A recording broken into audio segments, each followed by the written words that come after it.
नमस्कार प्यारे मित्रों, आप लोग कैसे हैं। आई होप कि आप लोग अच्छे होंगे और आपकी पढ़ाई बेहतर चल रही होगी और आप लोग अपने जीवन को बेहतर बनाने के लिए अथक प्रयास कर रहे होंगे। प्यारे साथियों, आज आप लोगों के लिए एक बेहतरीन सेशन लेकर आया हूं।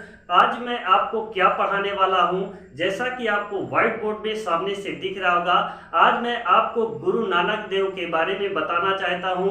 गुरु नानक देव से आने वाले उन सारे प्रश्नों को हमने इस संग्रह में समाहित किया है जो एग्जाम की दृष्टि से बेहद महत्वपूर्ण माना जाता है, और सिख धर्म से बनने वाले मैंने उन सारे प्रश्नों को इसमें समाहित कर दिया है जो एग्जाम में बार बार परेशान करते हैं और बच्चे कंफ्यूज हो जाते हैं, उन प्रश्नों को नहीं कर पाते हैं। तो आज मैंने सिख धर्म से उठने वाले जितने भी तरह से प्रश्न बन सकते हैं उन सारे प्रश्नों को मैंने इसमें समाहित किया है। आप लोग एक डिटेल के माध्यम से, एक छोटे वीडियो के माध्यम से एक बड़ी जानकारी आपको उपलब्ध होने वाली है। आप लोग देखिएगा, आपको बहुत ही इंटरेस्ट आने वाला है प्यारे साथियों। और देखिएगा यहाँ से एग्जाम में कैसे कैसे प्रश्न बनते हैं। तो आइए हम उन सारे प्रश्नों को एक सरल माध्यम से देखने का प्रयास करेंगे ताकि आप अपने एग्जाम में कुछ अच्छा कर पाए। तो चलिए प्यारे साथियों, हम समय को ना गवाते हुए अपने मंजिल की ओर चलते हैं और देखते हैं सिख धर्म से कैसे कैसे प्रश्न बनते हैं प्यारे साथियों।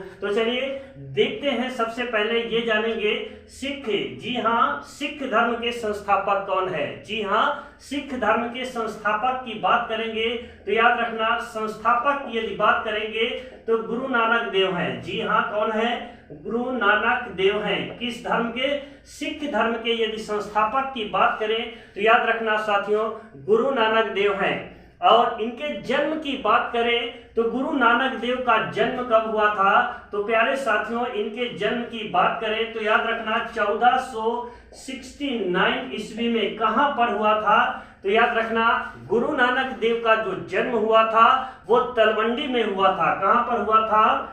तलवंडी। और आपकी जानकारी के लिए बताना चाहता हूं कि यह तलवंडी वर्तमान में कहां पर स्थित है। तो याद रखना, ये जो तलवंडी है ये पाकिस्तान में है। कहां है प्यारे साथियों? वर्तमान में ये पाकिस्तान में है तलवंडी। और याद रखना, गुरु नानक देव जी के पिता का नाम क्या था, माता का नाम क्या था, पत्नी का नाम क्या था, इनको ज्ञान की प्राप्ति कहां पर हुई है, इन सारे प्रश्नों के सवाल आज आप लोगों के जो हल हैं वो हल हो जाएंगे, ताकि यहां से एग्जाम में प्रश्न बने तो आप उसकी खोपड़ी को उड़ा दोगे, इसमें कोई दो राय नहीं है। तो याद रखना, गुरु नानक देव के पिता का नाम क्या था। जी हाँ, पिता का नाम क्या था प्यारे साथियों? तो याद रखना, कालू जी। क्या नाम था? कालू जी इनके पिता का नाम था। और माता जी की बात करें तो याद रखना, इनकी माता जी का नाम क्या था? तो याद रखना, माता जी के नाम की यदि बात करें तो तृप्ता था। जी हाँ, क्या था? माता जी का इनके नाम तृप्ता, पिताजी का नाम कालू जी। जन्म 1469 ईस्वी में हुआ था और ये सिख धर्म के संस्थापक थे। तो प्यारे साथियों, इनकी पत्नी का नाम क्या था? जी हाँ, अगर इनकी पत्नी की बात करें तो इनकी पत्नी का नाम सुलक्षणी था। जी हाँ, क्या था? सुलक्षणी। इनकी पत्नी का नाम क्या था प्यारे साथियों?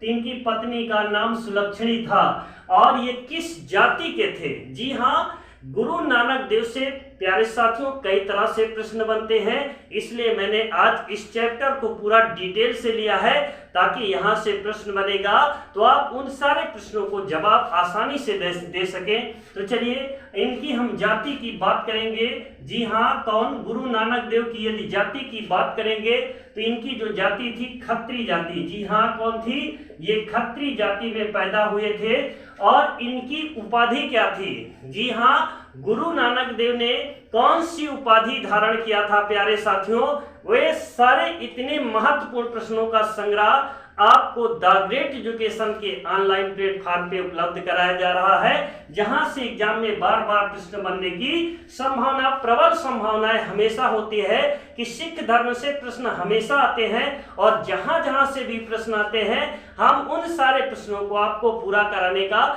100% प्रयास करेंगे। तो याद रखना, इनकी यदि उपाधि की बात करेंगे तो गुरु नानक देव ने कौन सी उपाधि धारण किया था? तो हजरत रबुल मजीज की उपाधि धारण किया था। कौन सी? हजरत, हाँ जी, हजरत मजीद उजीज की, जी हाँ, हजरत रबुल मजीज की उपाधि धारण किया था प्यारे साथियों। और आप लोग इन सारे प्रश्नों को एक एक करके जो है लिखते जाइएगा। पेन और कॉपी आपके पास होगी तो आप लेकर बैठिए और इन सारे पॉइंट को आप नोट करिए, जो आपको शायद है किताब में ढूंढने से ही मिलेगा, बहुत ही परेशान होने पर आपको मिलेगा, लेकिन मैंने आप लोगों को आसान करने के लिए इसको जो है शॉर्ट में बनाने का कार्य किया है। तो याद रखना, लंगर प्रथा, जी हाँ, लंगर प्रथा की बात करें तो इन्होंने कौन सी प्रथा चलाया था? लंगर प्रथा चलाया था। और याद रखना, अंगद गुरु ने क्या किया था? इस जो लंगर प्रथा है इसको उन्होंने नियमित बना दिया था। कई बच्चे गलती कर देते हैं। गलती क्या कर देते हैं प्यारे साथियों? गलती ये करते हैं, लंगर प्रथा को किसने चलाया था तो सीधा अंगद गुरु लगा देते हैं, जो कि अगर शुरुआत की बात करें तो लंगर प्रथा की शुरुआत गुरु नानक देव ने किया था। कौन किया था साथियों? गुरु नानक देव ने इसकी प्रथा की शुरुआत किया था।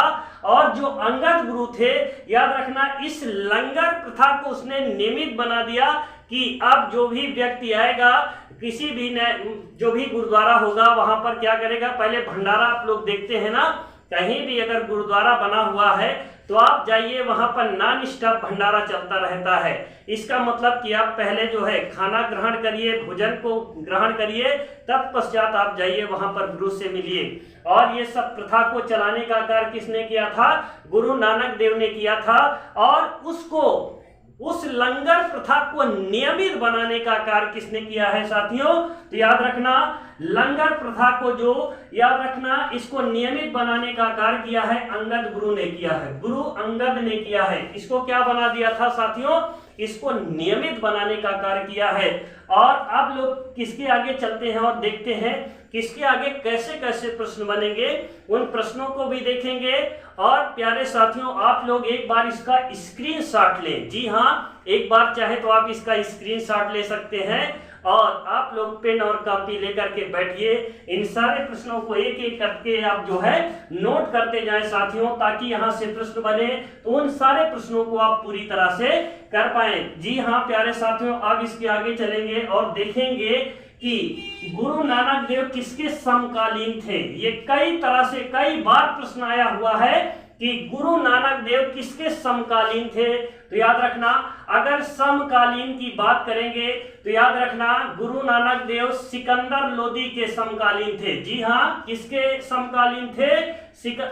इब्राहिम लोदी, सिकंदर लोदी नहीं लिखिएगा, इब्राहिम लोदी के समकालीन थे। जी हाँ, इब्राहिम लोदी के समकालीन थे, इब्राहिम लोदी के समकालीन थे। कौन थे समकालीन? याद रखना, गुरु नानक देव जो है इब्राहिम लोदी के समकालीन थे। और इन्होंने अपना उत्तराधिकारी, जी हाँ, गुरु नानक देव का उत्तराधिकारी की बात करेंगे तो इनके जो उत्तराधिकारी बने थे, उत्तराधिकारी, तो याद रखना गुरु अंगद। जी हाँ, कौन बने थे प्यारे साथियों? गुरु अंगद को बनाया था इनका उत्तराधिकारी, अंगद गुरु को बनाया था इन्होंने अपना अधिकारी। और आप लोगों ने ये पढ़ा कि भारत के अंदर जो लंगर प्रथा थी उसको जो है नियमित बनाने का कार्य किया है तो गुरु अंगद ने किया है। इस सारे पॉइंट को आप जो है एकदम नोट कीजिएगा। और यहाँ से जो और भी तरह से प्रश्न बन सकते हैं, मैं अभी आप लोगों को उन सारे प्रश्नों को भी कराने का पूरा प्रयास करूंगा। और इसमें प्रश्न क्या आएंगे? जी हाँ, सिखों को लड़ाकू किसने बनाया था? जी हाँ, प्रश्न यहाँ से कई तरह से बनेंगे और उन सारे प्रश्नों को आप कीजिएगा। सिखों को लड़ाकू किसने बनाया था? तो सिखों को लड़ाकू किसने बनाया था? तो लड़ाकू की यदि बात करें आएंगे तो याद रखना हरगोविंद ने बनाया था। किसने? हरगोविंद ने बनाया था। किसने बनाया था? हरगोविंद साहब ने क्या किया था? सिखों को लड़ाकू बनाने का कार्य किया है। और अमृतसर शहर किसने बसाया था? जी हाँ, अमृतसर शहर की बात करेंगे, यहां से कई बार प्रश्न आ चुका है। अमृतसर शहर को किसने बसाया था? तो याद रखना रामदास ने बसाया था। किसने बसाया था? रामदास ने अमृतसर शहर को बसाया था। और यहां से क्या प्रश्न बनेंगे, आदि ग्रंथ के लेखक कौन है? जी हाँ, आदि ग्रंथ के लेखक, जी हाँ, आदि ग्रंथ के लेखक कौन है? तो गुरु अर्जुन देव। कौन है साथियों? अर्जुन देव हैं। आदि ग्रंथ के लेखक कौन है? अर्जुन देव हैं। और ये बताया जाए भाई, इसके आगे क्या आपको देखना है कि तेग बहादुर की फांसी किसने किया था? जी हाँ, किसने?